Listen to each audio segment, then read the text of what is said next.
You have been performing your whole life, and the worst part is you don't even know when the performance started. You think this is just who you are. It's not. It's a role you learned so early and rehearsed so often that it feels like identity. But underneath the lines you've memorized, underneath the reactions you've perfected, underneath the version of you that shows up on autopilot, there's someone you haven't met in a long time.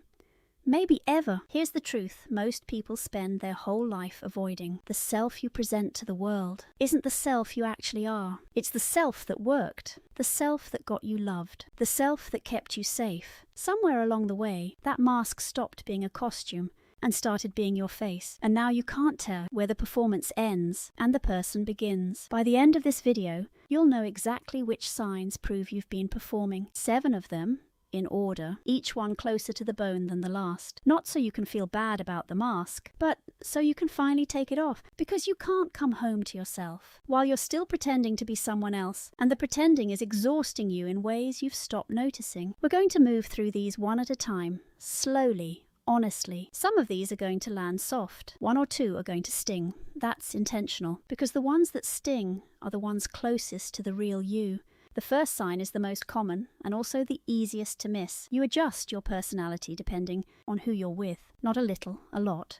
Around your family, you're one person. Around your friends, another. Around your partner, someone else again. Around your boss, a version so polished, you barely recognize her when you catch her in a mirror. You call this being adaptable. You call it emotional intelligence. You call it reading the room. It's not. It's a survival strategy you built when you were too small to know you were building it. Somewhere you learned that showing up as one consistent self wasn't safe. Maybe one parent needed you cheerful. Another needed you quiet. A teacher needed you invisible. A friend group needed you funny. So you split. You became a set of personas, each one calibrated to what the room required. And you got so good at it that switching between them stopped feeling like effort. Here's the trap. When you can be anyone, you slowly stop being anyone. The versions get louder. The self underneath gets quieter, until one day you sit alone in a room and realize you don't actually know what you like, what you want, or what you'd say if no one were watching. Here's your first move. Notice the switch, just notice. Next time you feel yourself changing tone, changing posture, changing opinion mid-sentence because you sense the room shift, don't judge it. Just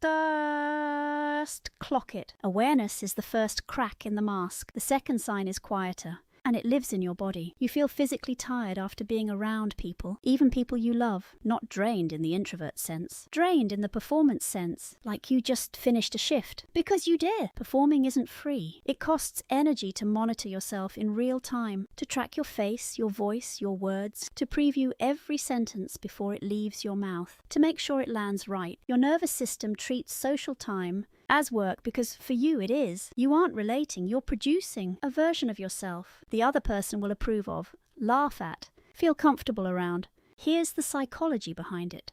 Your body doesn't distinguish between performing for a crowd and performing for one person. The same stress response fires, cortisol rises, the mask takes muscles to hold up, and after hours of holding it, you collapse.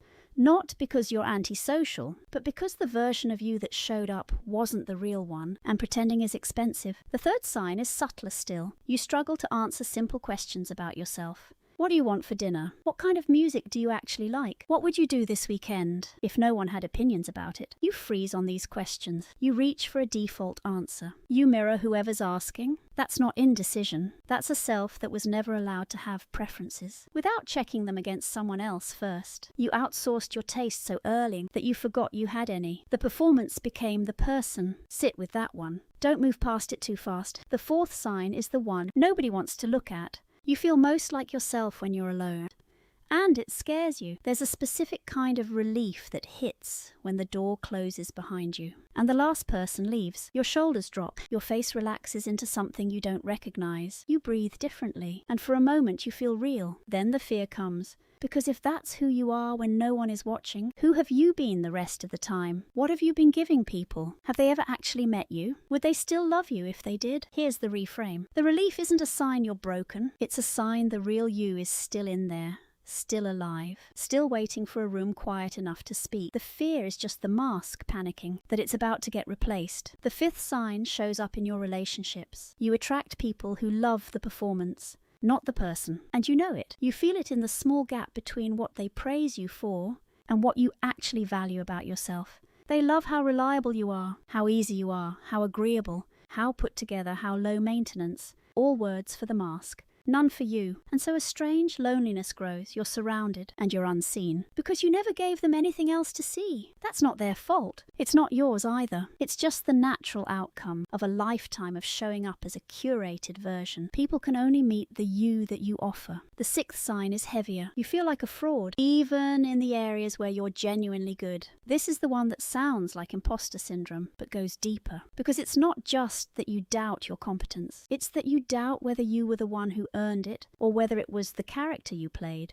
If they praise your work, part of you thinks they're praising the performance. If they love you, part of you thinks they love the version. Nothing lands. Nothing becomes yours. That's not humility. That's a self so hidden it can't receive. The seventh sign is the one that matters most, and it's the one most people spend their entire life avoiding.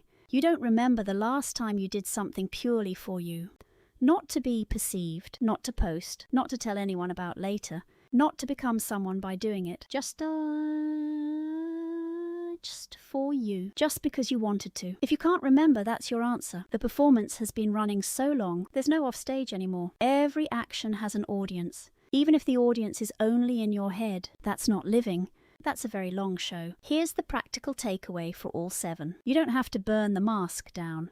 You just have to start noticing when you're wearing it. That's the whole method. Notice the switch. Notice the tiredness. Notice the frozen answer. Notice the relief when you're alone. Notice the gap between what they love and what you are. Notice the praise that won't stick. Notice the last time you did something with no audience. And give yourself another one this week. The real you isn't gone. She was never gone. She just got quiet because the performance got loud. Turn the performance down, one small noticing at a time, and she comes back on her own. If any of this landed, subscribe. The next video goes deeper into how to actually take the mask off without losing the people who only know the masked version. Because that's the part everyone gets stuck on. And it's the part nobody talks about, honestly. You are not the performance. You are not the role. You are not the version they applaud. You are the one underneath, still waiting to be met. Go meet her.